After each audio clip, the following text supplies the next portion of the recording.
Hello दोस्तों, स्वागत है आपका विद्यार्थी फाइव पर। आशा करते हैं कि आप सभी स्वस्थ हैं और आपकी तैयारी अच्छी चल रही है।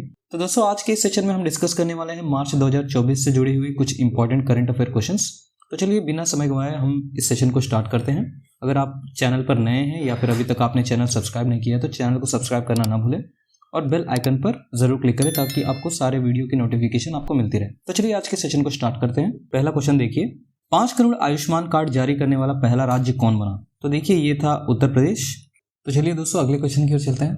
पाकिस्तान का वर्तमान प्रधानमंत्री कौन है? तो देखिए दोस्तों ये है शहबाज शरीफ। ये पाकिस्तान के वर्तमान प्रधानमंत्री हैं और ये 23वें और 24वें प्रधानमंत्री हैं। ठीक है, 23rd and 24th।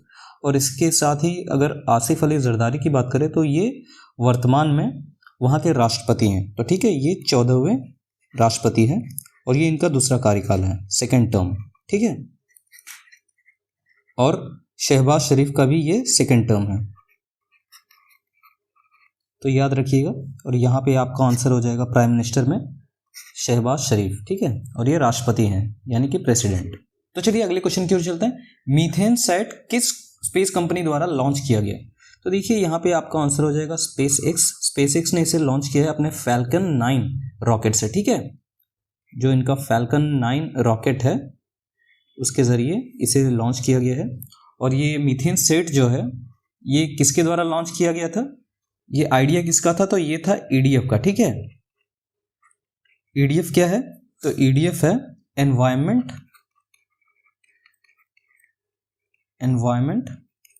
Defence fund. ठीक है, डिफेंस फंड, ये अमेरिकी एक एनजीओ है।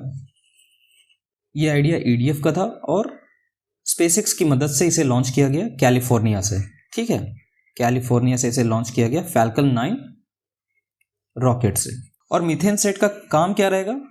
तो दोस्तों इसका काम रहेगा कि वैश्विक स्तर पर, ग्लोबल स्केल पर मीथेन एमिशंस कहाँ कहाँ हो रहे हैं और कितने अमाउंट में हो रहे हैं, ये सैटेलाइट उस चीज का पता लगाएगा।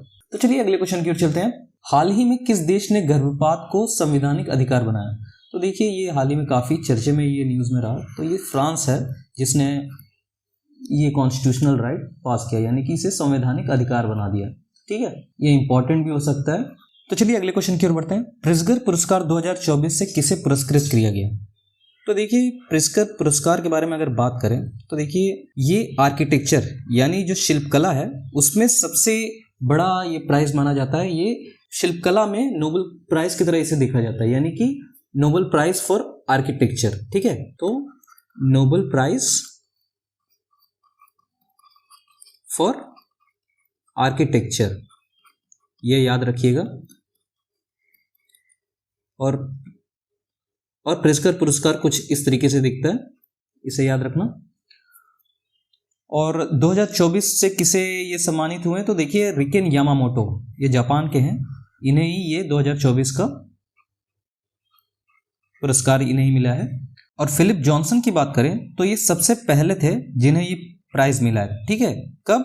1979 में, 1979 पे। ठीक है, और बीवी दोषी जो हैं ये पहले इंडियन थे जिन्हें ये अवार्ड मिला है, फर्स्ट इंडियन। ठीक है, बीवी दोषी यानी कि बालकृष्ण विठल दास दोषी। और जाहा हदीद ये जो हैं ये पहली वुमेन थी, यानी कि ये फर्स्ट वुमेन थी जिन्हें ये प्राइज मिला है, ये याद रखिएगा। और अगर प्रिट्जगर पुरस्कार के बारे में और डिटेल में बात करें तो देखिए ये एवरी ईयर दिया जाता है, हर साल ये दिया जाता है। किस क्षेत्र में? आर्किटेक्चर यानी कि शिल्प कला के क्षेत्र में। और इस प्राइज की शुरुआत जे.ए. प्रिट्जगर ने की थी, जे.ए. प्रिट्जगर ने की थी उनके वाइफ सिंडी के साथ, वो भी 1979 में। ठीक है, तो चलिए अगले क्वेश्चन की ओर चलते हैं। मानव पशु संघर्ष को राज्य आपदा घोषित करने वाला पहला राज्य कौन बना? तो देखिए ये है केरल। केरल ने ये डिक्लेयर किया है कि ये मानव पशु जो संघर्ष है उसे राज्य आपदा घोषित किया गया। यानी यहाँ पे देखिए ये जो एलिफेंट अटैक्स होते रहते हैं, हाथियों के जो हमले होते रहते हैं, उनके कारण ये फैसला लिया गया इनके द्वारा। चलिए अगले क्वेश्चन की ओर चलते हैं। हाल ही में नोवो नॉर्डिस्क नामक एक फार्मा कंपनी ने मोटापा कम करने के लिए एक दवाई का परीक्षण किया। इस दवाई का क्या नाम था? तो देखिए वीगोवी ये दवाई का नाम है। इसके जो हाल ही में ट्रायल्स हुए थे उसमें पॉजिटिव रिजल्ट्स के कारण ये जो नोवो नॉर्डिस्क है, इसकी वैल्यूएशन जो है, ये टेस्ला जो कंपनी है एलॉन मस्क की, उससे भी ज़्यादा इसकी वैल्यूएशन बढ़ गई थी। ठीक है,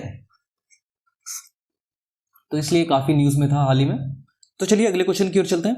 प्रथम राष्ट्रीय रचनाकार पुरस्कार 2024 कहाँ आयोजित किया गया, यानी कि फर्स्ट नेशनल क्रिएटर अवार्ड्स 2024। तो देखिए ये आयोजित किया गया था न्यू दिल्ली में, वो भी भारत मंडपम में। ठीक है, भारत मंडपम में।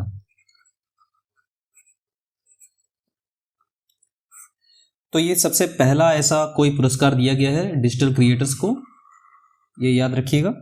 और देखिए ये पुरस्कार जो है 23 लोगों को दिया गया था, जिसमें से 3 जो हैं विदेशी थे, फॉरेनर्स।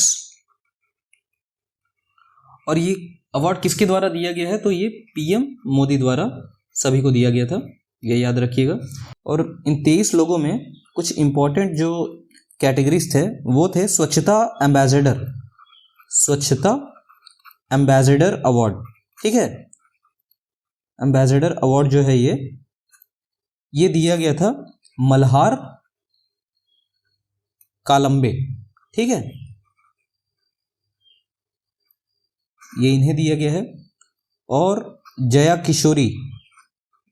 किशोरी जो हैं उन्हें सोशल चेंज, ठीक है, बेस्ट क्रिएटर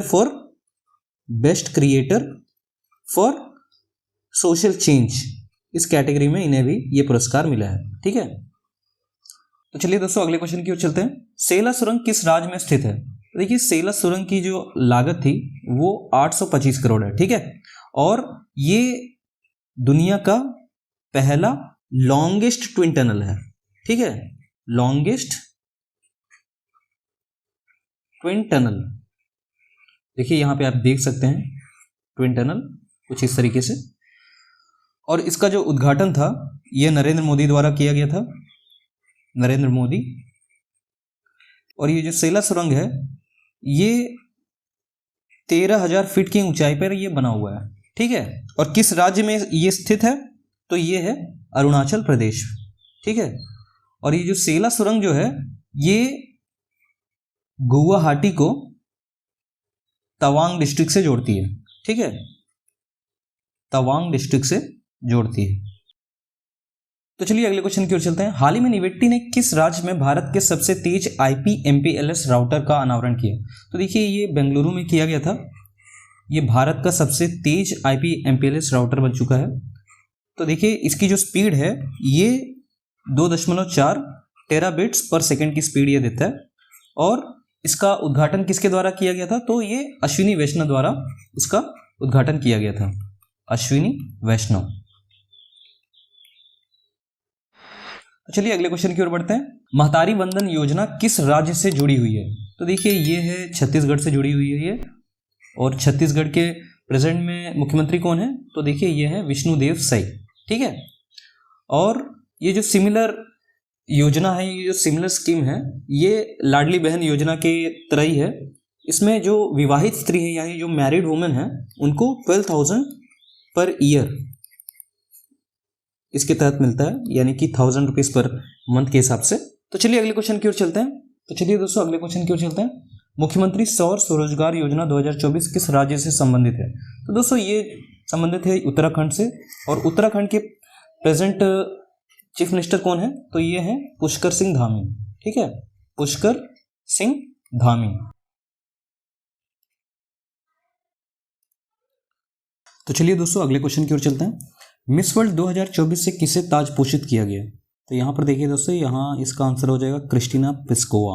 ये कहाँ की हैं? तो ये हैं चेक रिपब्लिक यानी कि चेक गणराज्य की। ठीक है, इन्हें ही मिस वर्ल्ड 2024 से ये नवाजा गया है। और इस बार का जो मिस वर्ल्ड 2024 था ये कौन सा संस्करण था? तो ये 71वां था। ठीक है, 71st। और सेकंड प्लेस पे कौन आई थी रनर अप? तो ये थी यास्मीना जैतून। ठीक है, ये जो थी ये रनर अप थी। और ये कहाँ की हैं? तो ये है लेबनान की। और चेक रिपब्लिक की बात करें तो यहाँ की कैपिटल क्या है? तो यहाँ की राजधानी है प्राग, ठीक है, प्राग। और यहाँ की करेंसी क्या है? तो करेंसी है check corona, check corona, KORUNA, ठीक है, कोरुना। और बात करें यहाँ पे शेनिस पैलेशियोस की, तो देखिए मिस यूनिवर्स 2023 यानी कि 72वां जो मिस यूनिवर्स था उसकी जो विनर थी ये थी शेनिस पेलोसिस, ठीक है, ये मिस यूनिवर्स की थी, ठीक है। और नंदिनी गुप्ता कौन है? तो नंदिनी गुप्ता है मिस इंडिया, ठीक है, 2023 मिस इंडिया, या फिर कहें फेमिना मिस इंडिया 2023 की विजेता जो थी वो नंदिनी गुप्ता थी। तो यहाँ पे आपका ऑप्शन हो जाएगा क्रिस्टीना प्लिस्कोवा, ठीक है। तो चलिए अगले क्वेश्चन की ओर चलते हैं। किस फिल्म को बेस्ट पिक्चर श्रेणी में ऑस्कर अवार्ड 2024 का पुरस्कार मिला? तो देखिए हाल ही में ऑस्कर अवार्ड दिए गए थे, तो इस श्रेणी में यानी कि बेस्ट पिक्चर की श्रेणी में जो अवार्ड मिला है वो ओपेनहाइमर को मिला है, ठीक है, इसे याद रखिएगा। और इसमें काफ़ी सारे अवार्ड दिए गए हैं, उसे भी आप देख लीजिएगा। तो अगले क्वेश्चन की ओर बढ़ते हैं। ऑस्कर अवार्ड का दूसरा नाम क्या है?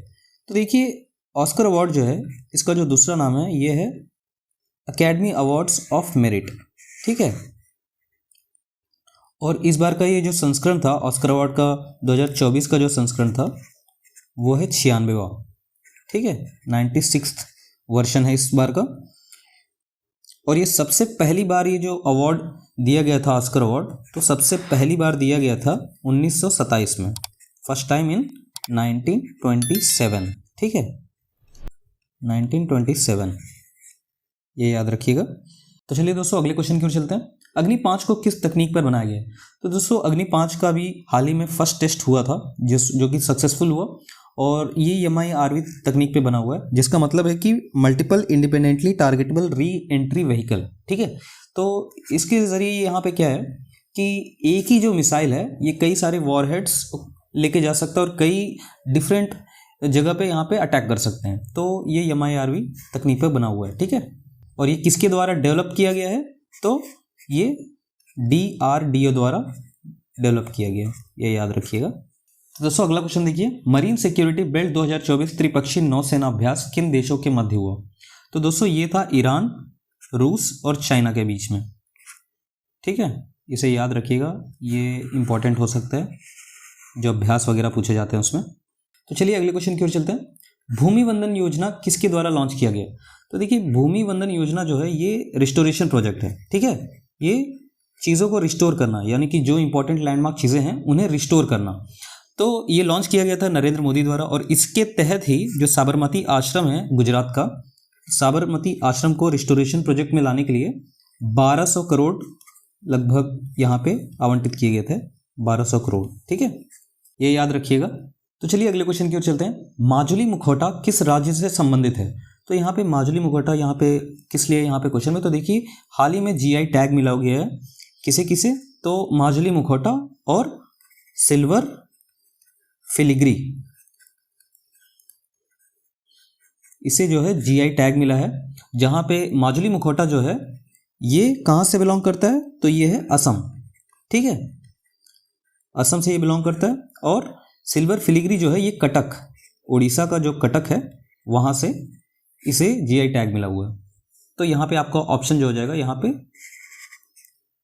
असम हो जाएगा, ठीक है। तो चलिए अगले क्वेश्चन की ओर चलते हैं। हाल ही में निर्वाचन आयोग ने भारत में होने वाले लोकसभा चुनाव को कितने चरणों में करवाने का ऐलान किया है? तो देखिए अभी जो लोकसभा चुनाव होने वाले हैं ये 18वां लोकसभा चुनाव होने वाला है, ठीक है, 18th लोकसभा। और ये कितने फेजेस में होने वाला है? तो देखिए ये 7 फेजेस में होने वाला है। और लोकसभा के टोटल सीटें कितनी हैं? तो 543, ठीक है। और ये 7 फेजेस कब से कब तक रहेंगे? तो देखिए जो फेज 1 है ये अप्रैल 19 को होगा, फिर बाद में अप्रैल 26 को ये फेज 2 होगा, फिर बाद में फेज 3 जो है ये मई 7, और फेज 4 जो है ये होगा मई 13, और फेज 5 जो है ये होगा मई 20 को, और उसी तरीके से फेज 6 और फेज 7 जो है ये होगा मई 25 और जून 1। और यहाँ पे जो रिजल्ट है ये डिक्लेयर होगा 4 जून को। तो चलिए अगले क्वेश्चन की ओर चलते हैं। भारत का मुख्य चुनाव आयुक्त कौन है? तो देखिए यहाँ पे चीफ इलेक्शन कमिश्नर है, ये राजीव कुमार है, यही है राजीव कुमार, यहाँ पे देखिए, तो ये है राजीव कुमार। और इनके अलावा जो इलेक्शन कमीशन है जो 2 होते हैं वो ज्ञानेश कुमार हैं और सुखबीर सिंह सिंधु। ठीक है, सुखबीर सिंह संधू, ये दोनों नाम भी याद रखिएगा आप, क्योंकि ये हाल ही में ये नियुक्त किए गए हैं। ठीक है, क्योंकि अरुण गोयल जो थे इन्होंने इस्तीफा दे दिया था, याद रखिएगा। तो यहाँ पे आपका ऑप्शन हो जाएगा चीफ इलेक्शन कमिश्नर के लिए राजीव कुमार। तो चलिए अगले क्वेश्चन की ओर चलते हैं। हाल ही में कायरोस नामक रॉकेट लॉन्च किया गया था और लॉन्च के तुरंत बाद इसमें विस्फोट हो गया था। यह रॉकेट किस स्पेस कंपनी द्वारा लॉन्च किया गया था? तो देखिए ये जो न्यूज़ है ये है जापान की। ठीक है, जापान की ये रिसेंटली न्यूज़ है। जो स्पेस वन नाम की कंपनी है, वहाँ की प्राइवेट कंपनी है स्पेस कंपनी, उसने ये कायरोस नाम का रॉकेट लॉन्च किया था और उड़ान भरते ही कुछ ही सेकंड में ये विस्फोट हो गया, जिसके कारण ये इनका कायरोस जो रॉकेट है ये लॉन्च फेल हो गया। तो ये याद रखिएगा, स्पेस वन। तो चलिए अगले क्वेश्चन की ओर चलते हैं। विश्व का पहला एआई सॉफ्टवेयर इंजीनियर कौन है? तो देखिए यहाँ पे एआई सॉफ्टवेयर इंजीनियर जो है ये डेविन एआई, ये यहाँ पे रिसेंटली न्यूज़ थी ये मार्च की। तो इसे बनाने वाले कौन है? तो देखिए कॉग्निशन नाम की जो कंपनी है इसने डेविन एआई को बनाया, जिसे दुनिया का पहला एआई सॉफ्टवेयर इंजीनियर के तौर पर माना जाता है। ठीक है, ये याद रखिएगा। तो चलिए अगले क्वेश्चन की ओर बढ़ते हैं। हाल ही में सुप्रीम कोर्ट ने किस भारतीय बैंक को चुनावी बॉन्ड के दाताओं की सूची जारी करने का आदेश दिया था? तो देखिए अभी रिसेंटली इलेक्टोरल बॉन्ड्स की जो चर्चे चल रहे थे आपको पता ही है, तो ये सुप्रीम कोर्ट ने एसबीआई को इससे रिलेटेड सारी चीज़ें साझा करने के लिए बात कही थी। तो यहाँ पे आपका ऑप्शन हो जाएगा स्टेट बैंक ऑफ इंडिया। ठीक है, तो चलिए अगले क्वेश्चन की ओर चलते हैं। इंडियन वेल्स ओपन में पुरुष एकल खिताब किसने जीता? तो देखिए दोस्तों, जो 2024 का संस्करण था इंडियन वेल्स ओपन का 2024, ये मार्च 3 से लेके मार्च 17 तक यहाँ पे ये चला, और जिसमें कार्लोस अल्कारेज जो है इन्होंने ये पुरुष एकल खिताब जीता है। तो आपका ऑप्शन यहाँ पे ये हो जाएगा। और पुरुष जो डबल्स हैं उसे जीता है निकोला मैक्टिक और वेस्ली कुलहॉफ ने, इन्होंने जो है मेंस डबल जीता है। ठीक है, मेंस डबल। और कार्लोस अल्कारेज जो हैं ये सिर्फ 2024 के ही नहीं 2023 में भी यही विजेता थे, तो इन्होंने अपने टाइटल डिफेंड किए हैं। और वुमेन सिंगल महिला एकल खिताब किसने जीता है?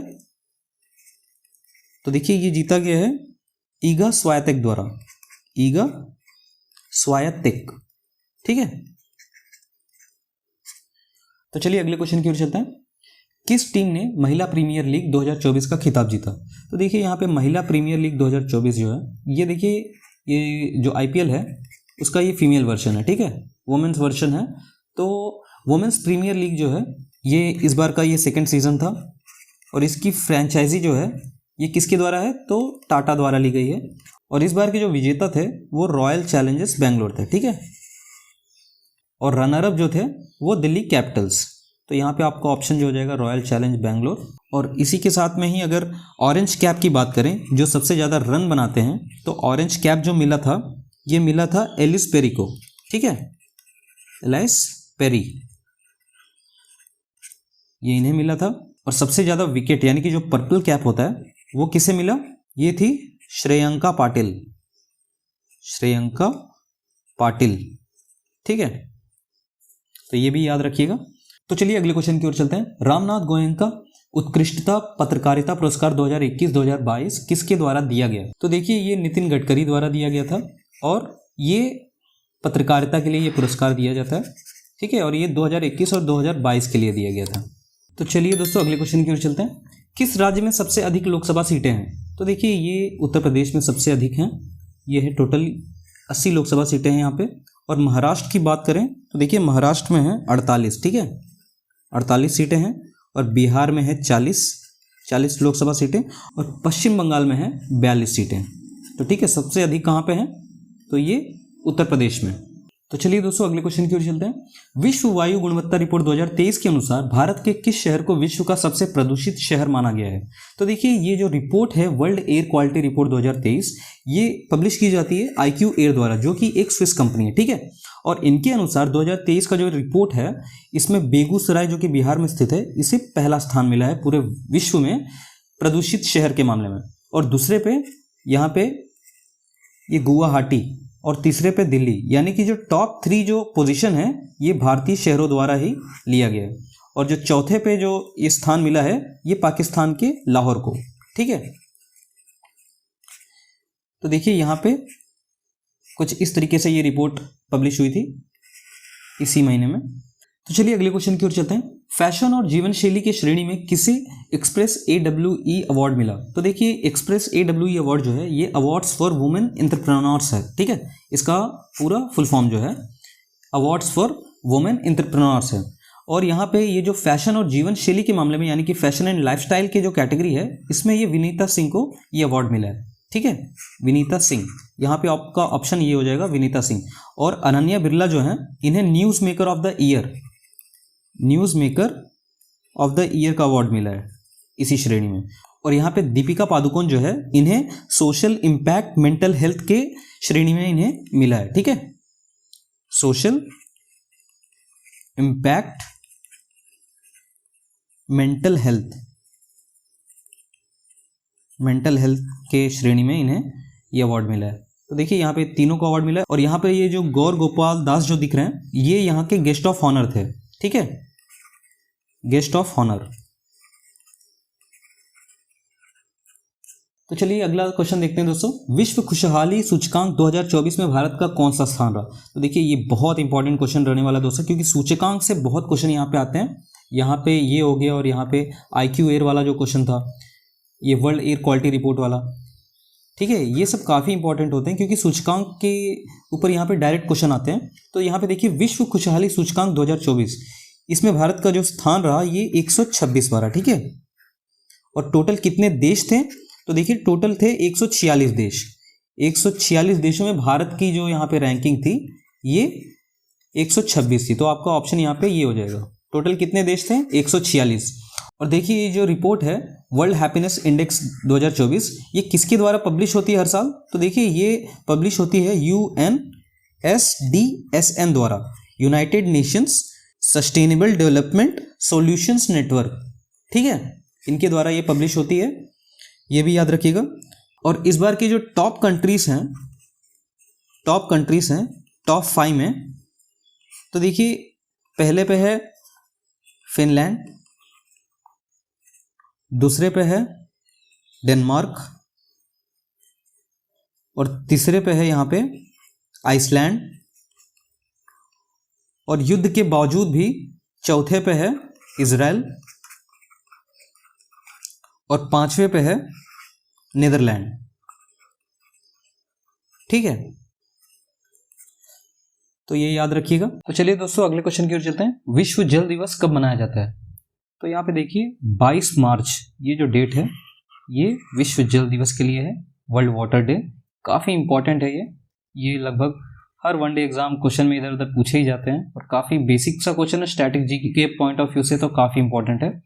और देखिए इस साल का जो थीम था ये क्या था? थीम 2024 वर्ल्ड वाटर डे के लिए क्या था थीम? तो ये था शांति के लिए जल, यानी कि वाटर फॉर पीस, ठीक है, वाटर फॉर पीस, ये भी याद रखिएगा। और इसी के अकॉर्डिंग बाकी ऑप्शन पे भी नजर डालते हैं। 14 मार्च को क्या मनाया जाता है? तो देखिए ये पाई डे है, पाई डे। तो देखिए मैथमेटिक्स में पाई जो है इसका वैल्यू क्या है? 3.14। तो देखिए 14 मार्च, तो इस हिसाब से इसका याद रखिएगा कि पाई डे मनाया जाता है। और यहाँ पे देखिए 8 मार्च को क्या मनाया जाता है? तो 8 मार्च को देखो इंटरनेशनल वुमेन्स डे, यानी कि अंतर्राष्ट्रीय महिला दिवस मनाया जाता है, ठीक है। ये काफ़ी इंपॉर्टेंट है। और इस साल का जो थीम था, थीम 2024 इंटरनेशनल वुमेन्स डे के लिए, तो ये था invest in women accelerate progress, ठीक है। और 20 मार्च को क्या मनाया जाता है? देखिए दोस्तों 20 मार्च को यहाँ पे मनाया जाता है United Nations international day of happiness, ठीक है।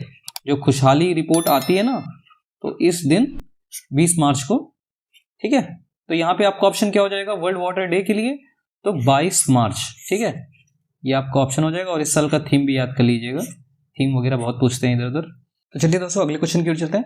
भारत की पहली लघु स्तरीय तरलीकृत प्राकृतिक गैस इकाई का उद्घाटन किस राज्य में हुआ? देखिए यहाँ पे ये एलएनजी जो है लिक्विफाइड नेचुरल गैस यानी कि तरलीकृत प्राकृतिक गैस जो है, तो स्मॉल स्केल एलएनजी यूनिट जो है ये कहाँ पे स्टार्ट हुआ है? तो ये देखिए मध्य प्रदेश में स्टार्ट हुआ है।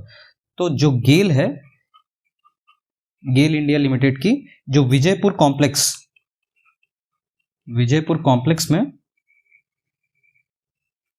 स्थित यहाँ पे ये फर्स्ट SSLNG यहाँ पे ओपन हुई है। और ये किस राज्य में है? तो ये मध्य प्रदेश में। ठीक है, तो यहाँ पे आपका ऑप्शन मध्य प्रदेश हो जाएगा। तो चलिए दोस्तों अगले क्वेश्चन की ओर चलते हैं।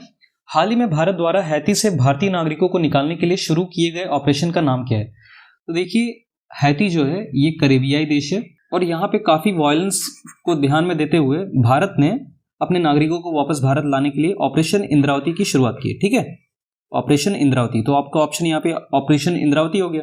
और हैती के बारे में अगर बात करें तो यहाँ का जो कैपिटल है तो देखिए वो है पोर्ट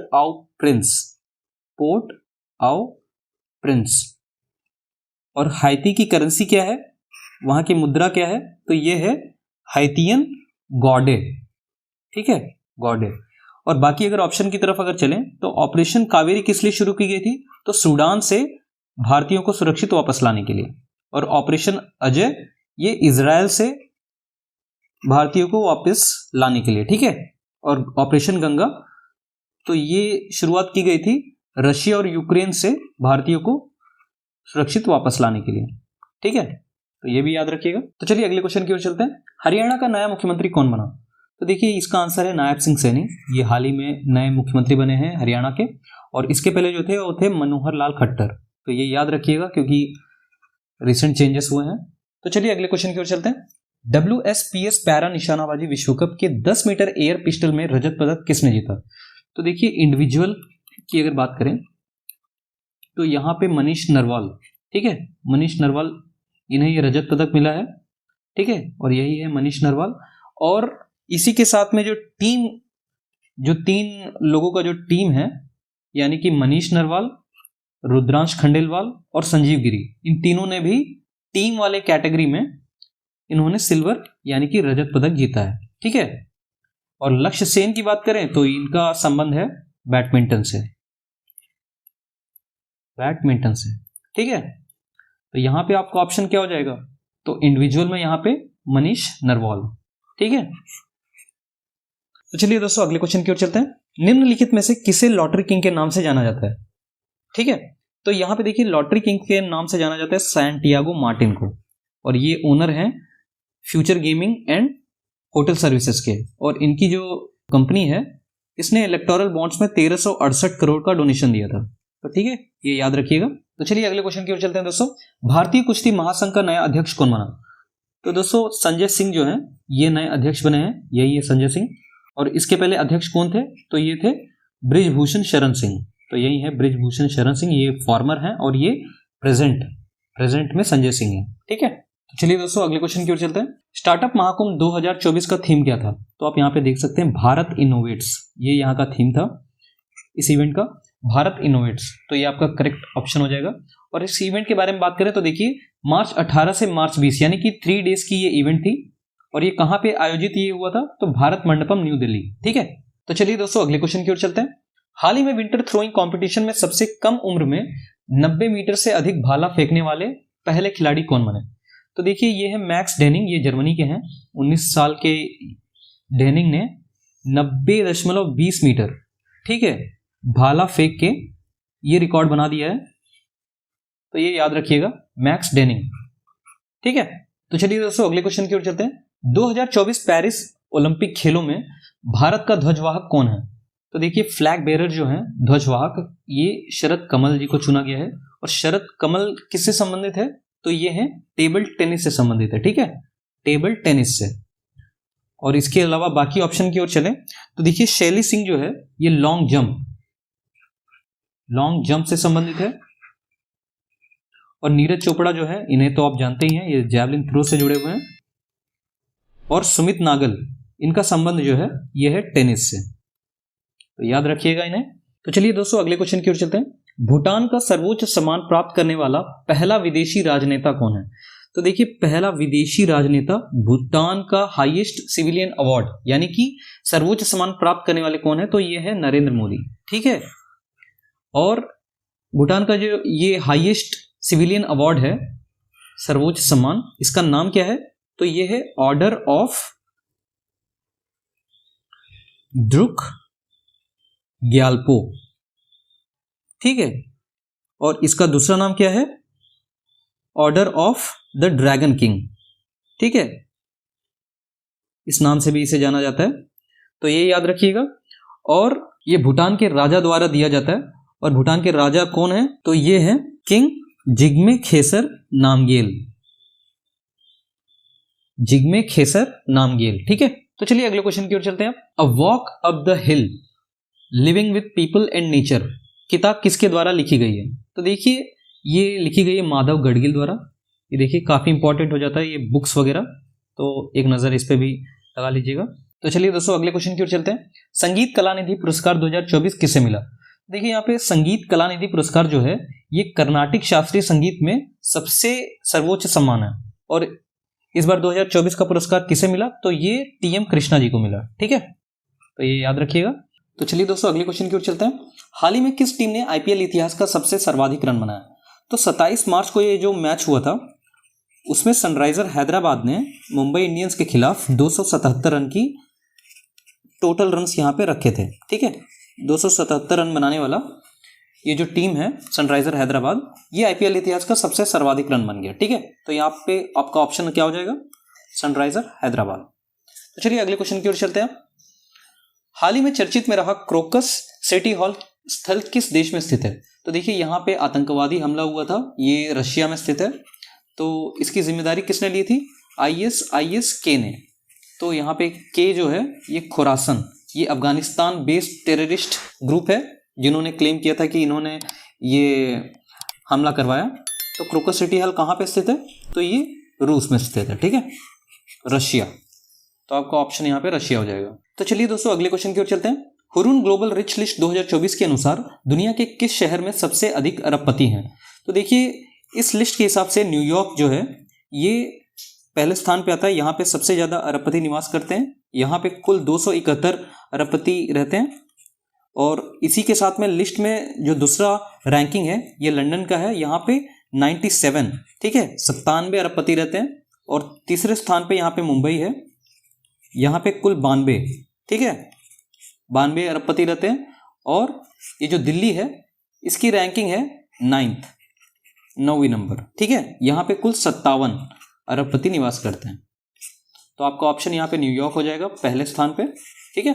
तो चलिए दोस्तों अगले क्वेश्चन की ओर चलते हैं। हाल ही में चर्चित में रहा फ्रांसिस स्कॉट की ब्रिज अमेरिका के किस शहर में स्थित है? तो दोस्तों ये फ्रांसिस स्कॉट की ब्रिज जो है हाल ही में न्यूज़ में थी, क्योंकि एक शिप के टकराने से ये पूरी तरह से क्षतिग्रस्त हो गया, ठीक है। और ये जो ब्रिज है ये बैल्टीमोर में स्थित है। और ये बैल्टीमोर जो शहर है ये अमेरिका के मैरीलैंड जो स्टेट है वहाँ का एक सिटी है, ठीक है। और ये जो शिप है इसका नाम था डेली कार्गो वेसल,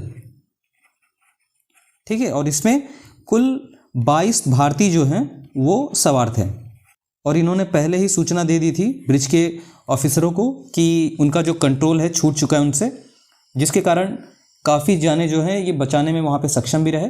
और ये जो डेली कार्गो वेसल है ये ग्रेस ओशन प्राइवेट लिमिटेड की ये कार्गो वेसल है, ठीक है, ग्रेस ओशन प्राइवेट लिमिटेड।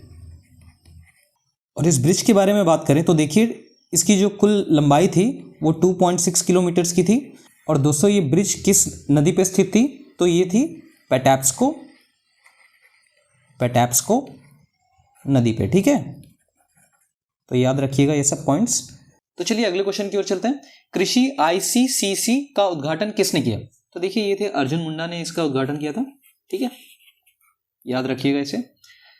तो चलिए दोस्तों अगले क्वेश्चन की ओर चलते हैं। गोपालपुर बंदरगाह का अधिग्रहण किस कंपनी द्वारा किया गया? तो यहाँ पे देखिए गोपालपुर बंदरगाह का जो मैनेजमेंट है वो अदानी पोर्ट्स ने अधिकृत किया है, ठीक है। तो यहाँ पे आपका ऑप्शन अदानी पोर्ट्स हो जाएगा। और इसके पहले जॉइंटली उड़ीसा स्टीवडोर्स लिमिटेड और शाहपुरजी पैलोनजी ग्रुप द्वारा ये किया जाता था, पर इनसे ये इन्होंने अधिकृत कर लिया है। ठीक है, तो इस समय जो है ये मैनेजमेंट का जो काम है अदानी पोर्ट्स द्वारा ये इसे मिल गया है। ठीक है, और गोपालपुर बंदरगाह कहाँ पे स्थित है? तो ये स्थित है उड़ीसा में। ठीक है, तो चलिए अगले क्वेश्चन की ओर चलते हैं। राष्ट्रीय जांच एजेंसी के प्रमुख कौन नियुक्त किए गए? तो ये काफी इंपॉर्टेंट क्वेश्चन हो सकता है क्योंकि ये नियुक्ति बेस पे है। तो हाल ही में सदानंद दाते, जो मुंबई 26/11 हमले के जो हीरो माने जाते हैं, तो उन्हें ये पोस्ट मिली है। तो ये नियुक्त किए गए हैं एनआईए के नए चीफ के तौर पे। तो चलिए अगले क्वेश्चन की ओर चलते हैं। हाल ही में किस देश ने बाल भेदभाव पर प्रतिबंध लगाने के लिए अध्यादेश पारित किया? तो देखिए ये बिल जो है ये फ्रांस ने पारित किया है। इसके अलावा देखिए स्टार्टिंग में मैंने मेंशन किया था अबॉर्शन बिल। ठीक है, अबॉर्शन को कॉन्स्टिट्यूशनल राइट भी इन्हीं ने ही बनाया। ठीक है, कॉन्स्टिट्यूशनल राइट ये फ्रांस ने ही बनाया। ठीक है, हेयर डिस्क्रिमिनेशन और अबॉर्शन को कॉन्स्टिट्यूशनल राइट, इसका संबंध फ्रांस से है। तो चलिए दोस्तों अगले क्वेश्चन की ओर चलते हैं। मानव विकास सूचकांक 2024 में भारत का कौन सा स्थान रहा? तो देखिए दोस्तों 193 कुल देशों में भारत का स्थान जो है यहाँ पे 134वां रहा। ठीक है, और टॉप 3 में जो है यहाँ पे स्विट्जरलैंड, दूसरे पे नॉर्वे और तीसरे पे आइसलैंड, और सबसे अंतिम में यानी कि 193 रैंकिंग जो है सोमालिया को मिली है। और ये ह्यूमन डेवलपमेंट इंडेक्स 2024 या फिर कहें मानव विकास सूचकांक किसके द्वारा पब्लिश किया जाता है? तो ये पब्लिश किया जाता है UNDP, United Nation Development Program द्वारा। ठीक है, और अगर हमारे पड़ोसी देशों की बात करें तो देखिए पाकिस्तान की जो रैंकिंग है ये है 164, और नेपाल की जो रैंकिंग है वो है 146, और श्रीलंका जो है इसकी रैंकिंग है 78, और चाइना की जो रैंकिंग है ये है 75, और बांग्लादेश की जो रैंकिंग है ये है 129, और भूटान की 125। तो चलिए अगले क्वेश्चन की ओर चलते हैं। स्काई रूट एरोस्पेस ने अपने रॉकेट के दूसरे चरण का सफलतापूर्वक परीक्षण किया। इस रॉकेट का क्या नाम था? तो पहली बात ये जानिए कि ये दूसरा चरण था इस रॉकेट का टेस्ट का। ठीक है, इस रॉकेट के टेस्ट का ये दूसरा चरण था, और इस रॉकेट का नाम था विक्रम-1। ठीक है, और देखिए जब ये रॉकेट पूरी तरीके से लॉन्च हो जाएगा तब स्काई रूट एरोस्पेस जो है ये ऑर्बिटल में रॉकेट लॉन्च करने वाली भारत की पहली प्राइवेट कंपनी बन जाएगी। ठीक है, ऑर्बिटल रॉकेट लॉन्च करने वाली भारत की पहली प्राइवेट कंपनी बन जाएगी। और ये स्काई रूट एरोस्पेस जो है इसके फाउंडर और सीईओ, फाउंडर एंड सीईओ ये कौन है? तो ये है पवन चंदना, पवन चंदना, याद रखिएगा। तो चलिए दोस्तों अगले क्वेश्चन की ओर चलते हैं। कैंसर के नए इलाज CAR-T पाने वाला ब्रिटेन का पहला किशोर कौन बना? तो देखिए ये है युवान ठक्कर, ये भारतीय मूल के हैं और ये CAR-T पाने वाले ब्रिटेन के पहले बच्चे बन चुके हैं। ठीक है, यही है युवान ठक्कर, इनके बचपन की फोटो है। तो चलिए दोस्तों अगले क्वेश्चन की ओर चलते हैं। हाल ही में इसरो ने पुनः प्रयोज्य प्रक्षेपण यान यानी कि रीयूजेबल लॉन्च व्हीकल का सफलतापूर्वक परीक्षण किया। इसका क्या नाम था? तो देखिए दोस्तों यहाँ पे रीयूजेबल लॉन्च व्हीकल, इसका मतलब है कि जो भी व्हीकल लॉन्च किया गया हो उसे वापस जमीन पे लेके आकर उसे फिर से यूज किया जा सके। ठीक है, तो ऐसी तकनीक डेवलप करने वाला भारत जो है, इसी टेस्ट के साथ में भारत जो है ये चौथा देश बन चुका है, 4th नेशन। ठीक है, भारत जो है ये चौथा देश बन चुका है ऐसा तकनीक डेवलप करने के लिए। और इस रीयूजेबल लॉन्च व्हीकल का नाम क्या था? तो ये था RLV Lex 02। ठीक है, और इसका नाम क्या रखा गया है? तो ये है पुष्पक, तो ये याद रखिएगा। तो ऑप्शन में चाहे RLV Lex 02 दे दे या फिर पुष्पक दे दे, तो दोनों में से कंफ्यूज नहीं होना आपको। और लॉन्च के बाद में ये कहाँ पे लैंड होता है? तो देखिए एरोनॉटिकल रेंज चित्रदुर्ग, चित्रदुर्ग, जो कि है कर्नाटक में। ठीक है, याद रखिएगा इसे। तो चलिए अगले क्वेश्चन की ओर बढ़ते हैं। भारत की पहली एआई स्कूल टीचर रोबोट कौन है? तो देखिए ये है आइरिस, ये भारत की पहली एआई स्कूल टीचर है। और ये किस राज्य में इसे किया गया? तो देखिए ये केरल में। ठीक है, केरल के स्कूल में इसका टेस्ट हुआ। तो चलिए दोस्तों अगले क्वेश्चन की ओर चलते हैं। चार सुंदरी योजना किस राज्य से संबंधित है? तो दोस्तों ये संबंधित है वेस्ट बंगाल यानी कि पश्चिम बंगाल से। और पश्चिम बंगाल की मुख्यमंत्री कौन है? तो ये है ममता बनर्जी। और यहाँ के गवर्नर कौन है? तो गवर्नर हैं सीवी आनंद बोस। हाल ही में काफी में चर्चे में रहे हैं, तो याद रखिएगा। तो चलिए दोस्तों अगले क्वेश्चन की ओर चलते हैं। किस केंद्रीय मंत्री ने EFTA संघ व्यापार समझौतों पर हस्ताक्षर किए? तो देखिए यहाँ पे EFTA जो है, EFTA European free trade agreement. ठीक है, तो दोस्तों EFTA में यहाँ पे 4 देश आते हैं, 4 नेशंस। और ये 4 देश कौन कौन से हैं? देखिए आइसलैंड, नॉर्वे, स्विट्जरलैंड और लाइस्टेनस्टीन। तो ये 4 देश आते हैं। और इनके संग भारत की तरफ से हस्ताक्षर किसने किया है? किस केंद्रीय मंत्री ने किया है? तो यह है पीयूष गोयल।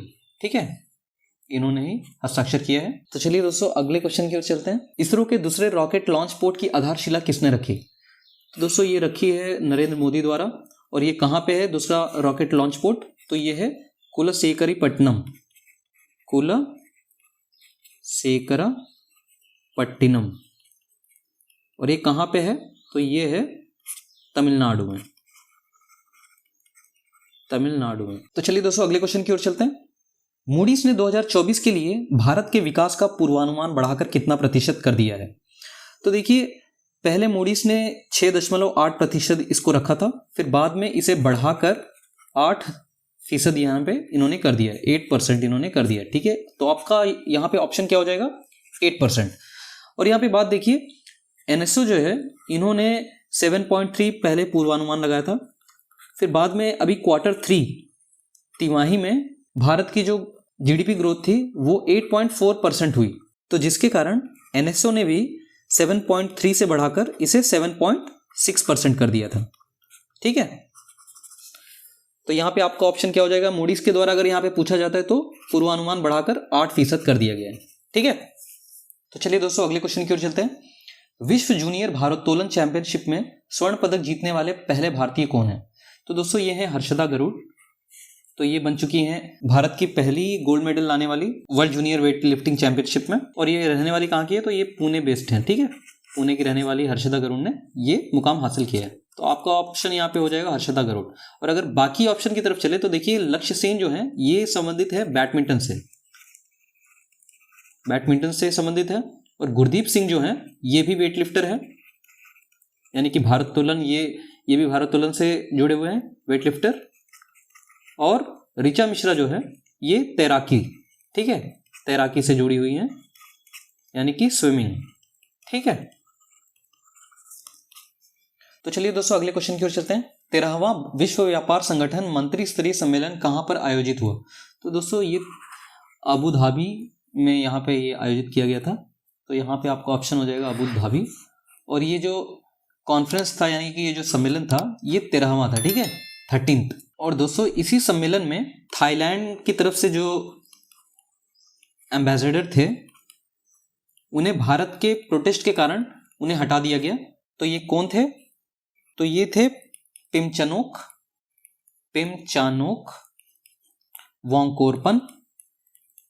वांगकोरपन पिटफील्ड। ठीक है, इनके स्टेटमेंट के कारण भारत ने आपत्ति जताई और इन्हें हटा दिया गया। और दोस्तों WTO, यहाँ पे विश्व व्यापार संगठन के डायरेक्टर जनरल कौन है? तो ये है एंगोजी ओकोंजो इवियाला। ठीक है, तो इसे भी याद रखिएगा। तो चलिए दोस्तों अगले क्वेश्चन की ओर चलते हैं। भारत का पहला सेमीकंडक्टर फैब प्लांट किस राज्य में स्थापित होगा? सेमीकंडक्टर फैब प्लांट जो है ये टाटा द्वारा यहाँ पे किया जा रहा है। टाटा द्वारा किसकी मदद से? ताइवान के PSMC द्वारा, यानी कि power chip semiconductor manufacturing corporation द्वारा, ठीक है। और ये गुजरात के ढोलेरा में ये यहाँ पे प्लांट सेटअप होने वाला है, तो इसे याद रखिएगा। आपको ऑप्शन यहाँ पे हो जाएगा गुजरात, ठीक है। तो चलिए दोस्तों अगले क्वेश्चन की ओर चलते हैं। हाल ही में भारतीय प्रधानमंत्री और मॉरिशस के प्रधानमंत्री ने संयुक्त रूप से किस द्वीप पर हवाई पट्टी का उद्घाटन किया? तो देखिए दोस्तों, यहाँ पे संयुक्त रूप से ये उद्घाटन किया गया है, यानी कि भारतीय प्रधानमंत्री नरेंद्र मोदी द्वारा और मॉरिशस के प्रधानमंत्री द्वारा। तो मॉरिशस के प्रधानमंत्री यहाँ पे कौन है? तो ये है प्रविंद जगनॉथ, ठीक है। इन दोनों ने संयुक्त रूप से ये हवाई पट्टी का अनावरण किया है एगालेगा आइलैंड में, ठीक है। और ये एगालेगा आइलैंड जो है ये मॉरिशस का है, ठीक है, मॉरिशस का। चलिए दोस्तों अब अगले क्वेश्चन की ओर चलते हैं। इंग्लिश प्रीमियर लीग में मैच रेफरी बनने वाले पहले दक्षिण एशियाई मूल के व्यक्ति कौन है? तो देखिए पहली बात ये जान लीजिए कि इंग्लिश प्रीमियर लीग जो है ये फुटबॉल से संबंधित है, ठीक है, फुटबॉल से। और इस प्रीमियर लीग में किसी भी मैच में रेफरी बनने वाले दक्षिण एशियाई के मूल के अगर कोई व्यक्ति अगर हैं तो हाल ही में ये सनी सिंह गिल बने, ठीक है। तो ये याद रखिएगा, इंपॉर्टेंट हो सकता है। तो दोस्तों इसी क्वेश्चन के साथ हम इस सेशन को यहाँ पे एंड करते हैं। इस सेशन से जुड़ी पीडीएफ फाइल्स आपको हमारे टेलीग्राम चैनल पर मिल जाएगी, तो टेलीग्राम ग्रुप ज्वाइन करना ना भूलें। और अगर आपने अभी तक चैनल को सब्सक्राइब नहीं किया है तो सब्सक्राइब कर लीजिएगा ताकि कोई भी कंटेंट आपसे मिस ना हो। तो चलिए दोस्तों फिर से मुलाकात होगी अगले वीडियो में, तब तक के लिए keep studying, bye and take care.